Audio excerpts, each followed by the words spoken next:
avant la croix, avant l'arrestation, avant la souffrance. Jésus se trouve avec ses disciples pour un dernier repas.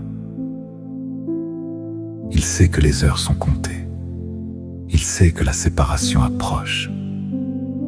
Et pourtant, son dernier message n'est ni une stratégie, ni une défense, ni une explication sur la douleur à venir. Son ultime désir tient en une seule parole, l'amour. Aimez-vous les uns les autres comme je vous ai aimé. Jésus ne parle pas d'un amour facile. Il parle d'un amour qui pardonne même quand il est blessé. D'un amour qui sert au lieu de dominer. D'un amour qui reste fidèle même dans l'épreuve. Quelques instants auparavant, il avait lavé les pieds de ses disciples. Le maître s'est fait serviteur, comme pour dire: la vraie grandeur du royaume de Dieu se révèle dans l'humilité et le don de soi. Aujourd'hui encore, ce message nous rejoint. Dans un monde marqué par la division, la peur et l'indifférence, le Christ nous confie sa mission.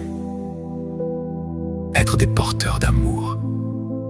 Aimer ceux qui pensent différemment. Aimer quand c'est difficile. Aimer sans attendre de retour. Car c'est ainsi que le monde reconnaîtra les disciples de Jésus.